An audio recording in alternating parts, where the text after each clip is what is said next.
This is a tiny home. Actually, legally, we're not allowed to call it that. We have to call it a shed because you're never supposed to actually live in one of these things. So these house-looking sheds are all over the Midwest, and Ohio's no different. I want to know, what would happen if we took one of these sheds and turned it into a fully livable, rentable tiny home? In fact, why don't we go for broke and try to make it affordable, energy efficient, and totally off-grid by installing solar panels, a battery backup system, and even collect rainwater so that we can treat the water on site so we don't have to spend tens of thousands of dollars in extra utility hookups. So do you think I can actually get it done? Well, there's only one way we can find out, and that's to actually do it. So let's go. So we have to roll back the clock a little bit. When an insurance company called LadderLife.com emailed me asking if I wanted to do some sort of big, interesting project, I told them that I had this big goal someday of building a coin-operated, solar-powered, rentable tiny home that's located off-grid, capable of making its own drinking water, and doesn't require expensive utility connections like sewage, which alone can run $25,000 to $35,000 in rural parts of southern Ohio. It also needs to have access to the internet so people could tap or swipe a credit card to rent it out for the night. So if someone doesn't really want to drag $20 in quarters or cash to rent it, they don't have to.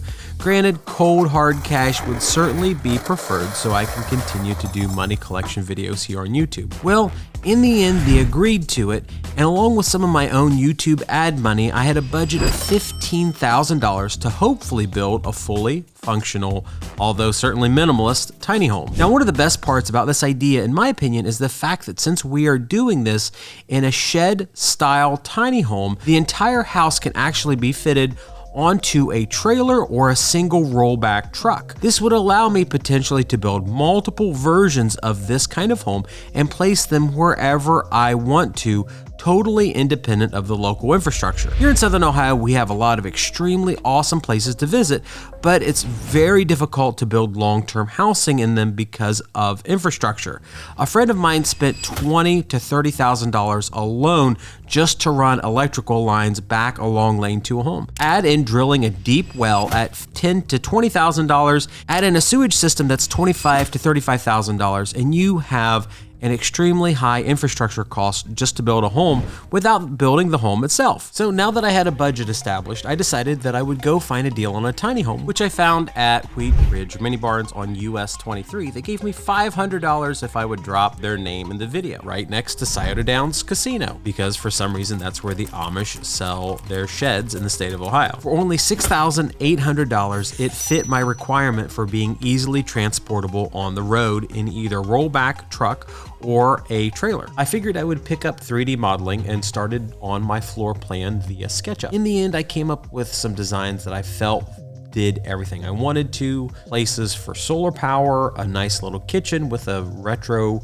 apartment-sized refrigerator that would easily run off solar power, had the ability to store enough rainwater, treat it through ultraviolet and reverse osmosis filtering, and store all the technology that I needed in order to monitor and manage the property remotely. For only $500, we had it transported to the trailer park so that we could start the prep work for the completion. I had scoured the internet for the best prices. I went to Lowe's, Home Depot. I thought I had everything I needed to get the project, including the 3D floor plan, so I could fit all of my goals in one big tiny home project. Now, if you notice, I said I had it transported to the trailer park, which is where my story of this tiny home project starts to take a really bad turn. If you watched one of my last prior videos, you'll find out that the trailer park project was an unmitigated disaster, and it was very, very poor for me to have this transported there, although it was the only lot that I had to work on a property like this. At this juncture, I had $10,052 sunk into the project in between the purchase of the tiny home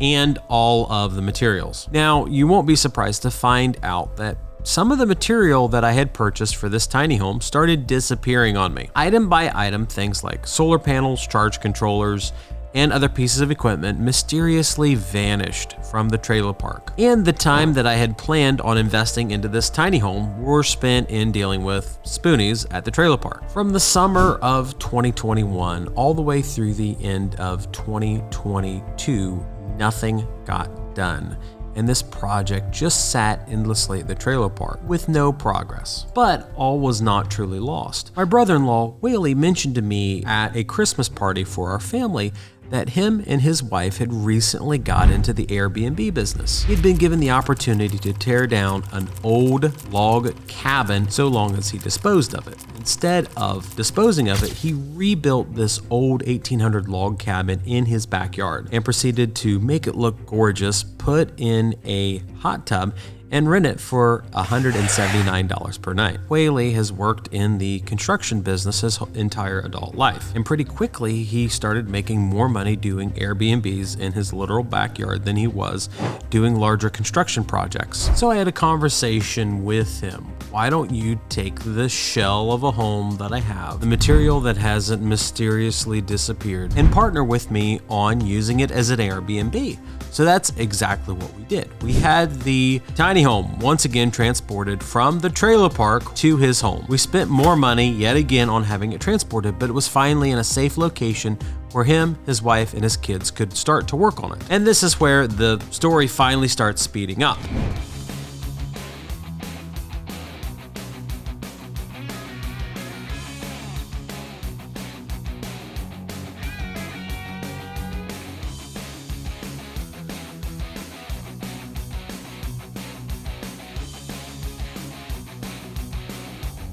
Now with the cabin being almost entirely done, the rollback truck comes in and picks it up. It's just incredibly easy to pick up the whole entire fully completed tiny home, and drop off was relatively simple.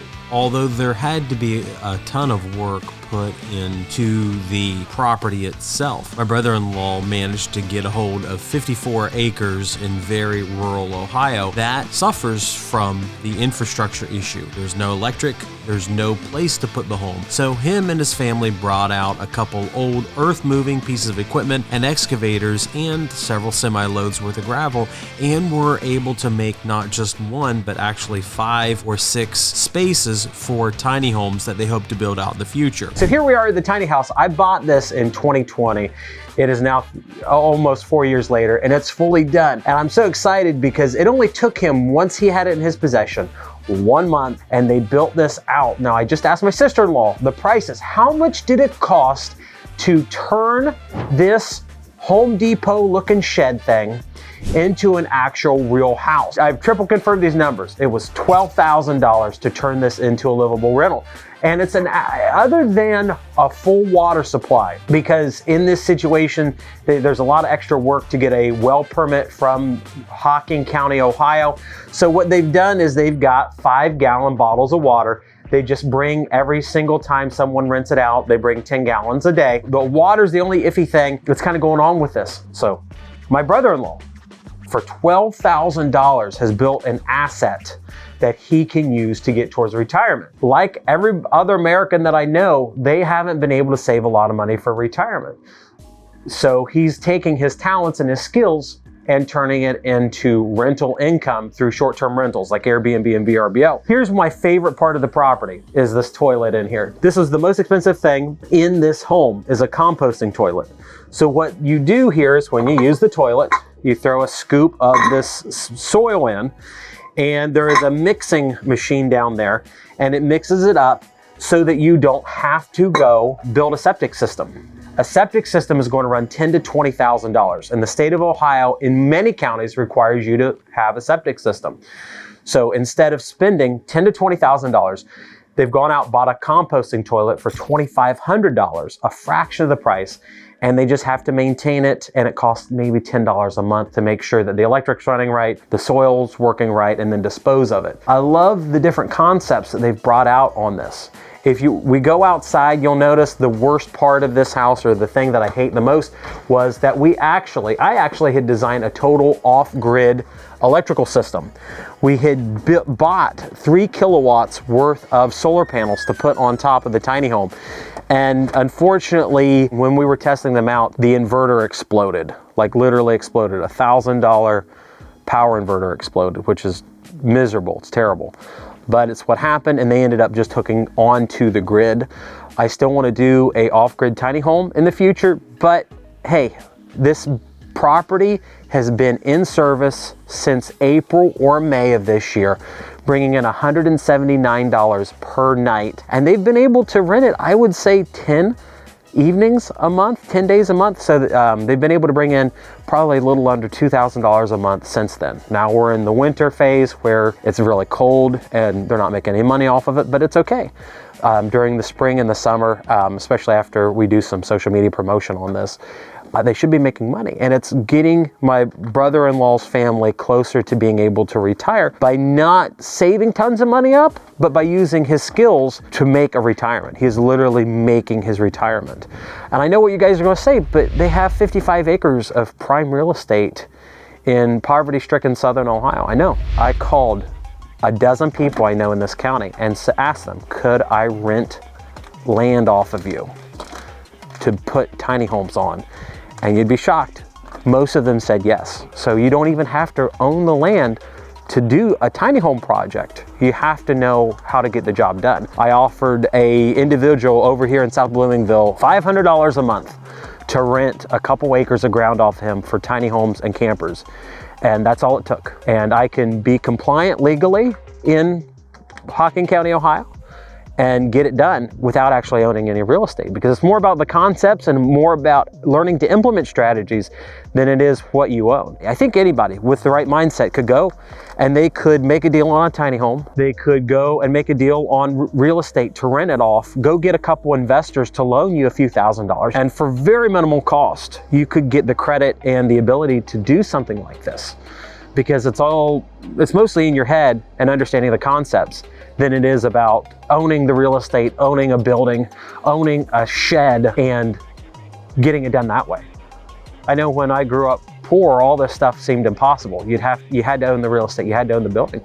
It's not, it's about finding the money, figuring out how to get the money, and making a deal. And if you can learn to make a deal, life is great. You can get stuff done. Now that the project's done, let's look at how much money we spent. On my end, I spent $15,052. My brother-in-law spent approximately $12,000, which does include a large share of the infrastructure costs when it came to electric, as well as the home pad and the gravel driveway that's going to serve 6 other rentals. So that cost isn't totally indicative, but it's pretty close. Now, when it came to the actual goals, we did build a tiny home, and it is decently livable enough that it's making good money on Airbnb. Is it off-grid? Kind of. Is it coin-operated? No, but it does take credit cards through Airbnb.com. Does it reprocess rainwater? No, but we could probably do it here. They will give us some leeway if we hook up a UV system for cleaning up the water, but it was just too much work for this. It's not solar powered, although it would be easy to do at this point. We're just all kind of miffed that we blew through multiple inverters and charge controllers for no good reason. Now, the big thing is the sewage system is self-contained through a composting toilet system with a self-contained